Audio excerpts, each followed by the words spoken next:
Hello everybody. It's been a little while since I was able to record a shir, I think actually since Tisha B'Av, but I wanted to take a couple of minutes and speak about these parashios. Unfortunately I missed last week's parsha, Parshas Ve'eschanan, and this week we have Parshas Ekev, and these are two parashios that are jam-packed with critical, fundamental hashkafos, perspectives, philosophies of the Torah.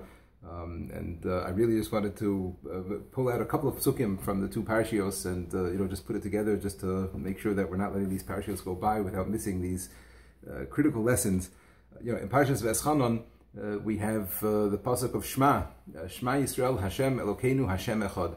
And we all know that Shema, the statement of Shema, is like I've heard it called the mission statement of a Jew, the mission statement of Klal Yisrael. Right? We say these words when we wake up in the morning. When we get up, when we go to sleep at night, a person is supposed to die with these words on their lips. Obviously, the statement of Shema, Shema Yisrael, Hear, O Israel, Hashem Elokeinu, Hashem is our Lord, Hashem Echad, Hashem is one. This is something that is fundamental in Torah. And I want to just take a moment to address, what does it mean? What does Shema mean? What is it really saying? What is it challenging us to do? And why is it that we're supposed to end our lives with these words on our lips? And then to try to understand based on this a little bit more. So we know, these are all concepts I've spoken about in the past. It could be I even spoke about these parashios last year and said the same thing. I didn't check. But we know that what we're here to do in this world, in our service of Hashem, is we seek to recognize that Hashem is the only force, the only power that exists in the universe. We strive to recognize that Hashem is one. Hashem is the yichud of Hashem, the singularity of Hashem is absolute and complete. Now, what's the biggest challenge to that? What's the biggest challenge to the notion that Hashem is all-powerful and Hashem is in control of everything and Hashem does everything? The biggest challenge is when we see things that go wrong to us, when we see tzaddik v'ralo, when we see somebody suffer who doesn't seem to deserve it, when we see things go on in the world that seem to go contrary to what we would expect. If good always happened to good people and bad always happened to bad people, so then everybody would, I believe in God, everything would make sense, everything would add up. But that's not what we see in the world. And on the contrary, we see that the righteous suffer, and we see that the evil people prosper, evil nations prosper, and it doesn't seem to be that we see justice taking place. This is the biggest challenge, and if I would guess, this is probably the root cause. The Ramchal writes about this in the Sefer Das Tfunos, like I said in the shiurim that I have recorded on that Sefer, that this is the main reason that people go off the derech. This is the main reason that people lose faith in Hashem, is because they see things that don't make sense, and they say, how could God, how could there be a God if this is what happens? It's summed up in the line, which I've said many times in these shurim and in school as well. Epicurus, the Greek philosopher, said, we see evil taking place in the world. So either God is not all good, or God is not all powerful. And if God is all good and all powerful, from whence evil cometh? Why is there evil in the world? And the challenge of a Jew, the challenge of really any person here in the world, is to struggle to see the achdus, the yichud of Hashem, the singularity of Hashem, and to recognize that everything that we experience, whether we experience it as good or lo aleinu, not good, everything is coming from one source. And this is really what we're saying when we say Shema. We're saying Shema Yisrael, making a statement, a proclamation to all of Klal Yisrael. This is our mission, this is our drive, to recognize Hashem Elokeinu. Now we know that the names of Hashem have specific meanings. Different names, different ways that Hashem's name is referenced in the Torah refer to different traits, different characteristics, or midos, if you will, of Hashem. And we know that the Shem Yud-Kei Vav-Kei, the Shem Havaya, that we say in Shema, that Shem, Hashem, I'm saying it as Hashem now, but the Shem Yud-Kei Vav-Kei is the Shem of Rachamim, the Shem of mercy.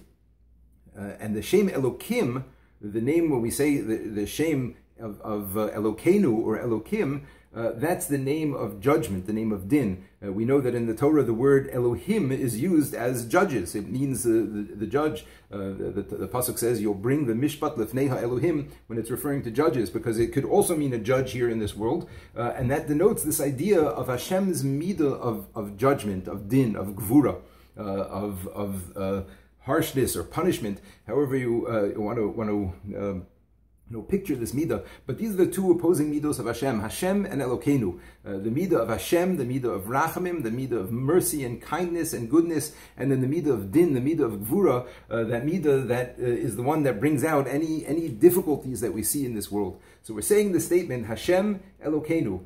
Our God, Hashem, has two aspects of Him. There's the aspect of Hashem, and then there's also the aspect of Elokeinu. But all of that, Hashem Echad, it's all one. It's all coming from one source. It's all coming from one place. And this is really, why it is that a person leaves this world with these words on their lips. Because when a Jew leaves this world, he wants to make that statement. He wants to make that proclamation that he really understands what this world is all about.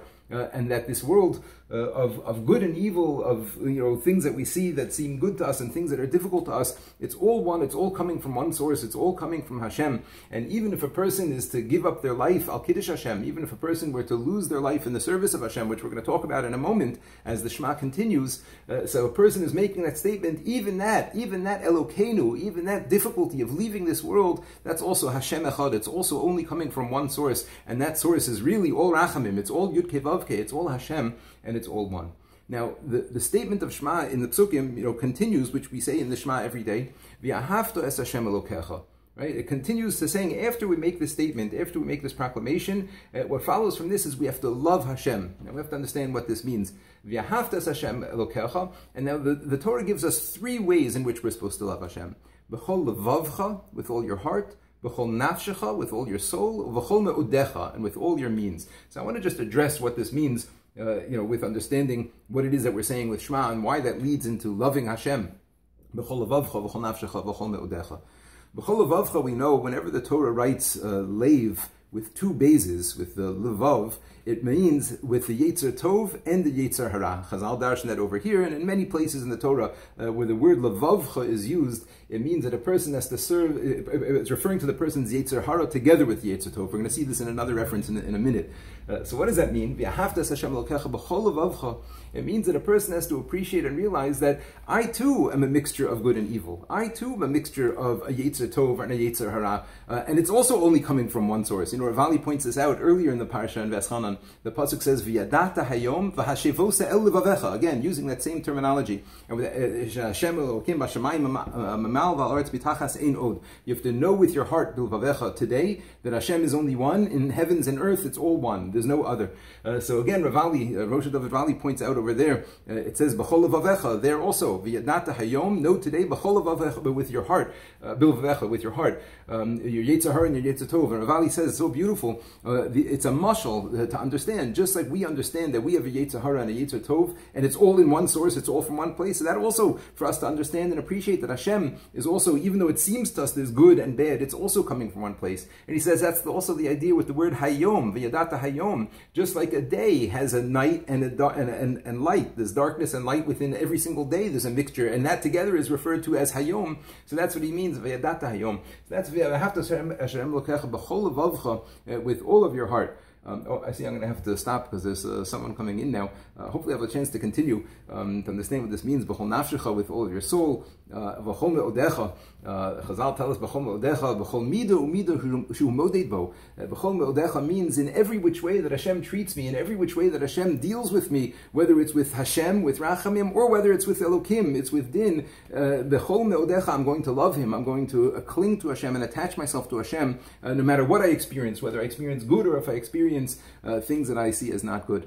Okay, hopefully I'll have a chance to continue, because in this week's parsha we have another beautiful pasuk. Yadata im levavecha. Again, know with your heart. Ki kasher yaser ish es beno Hashem Elokecha miyasreka. That all the suffering that we endure is only like a father, trying to get his son to do the right thing, like a father to a son. And the Rishonim even say from here that it's a mitzvah. This is a mitzvah. Yadata im levavecha. A person has to know and accept and appreciate that Hashem, again, all the Hashem and all the Elokim, all the good and all the things that seem as not good, it's all here for us, it's all for our benefit, and it's all coming from one source, Hashem Echad. Okay, Mirat Hashem, I'll have a chance to continue. I hope everybody is well.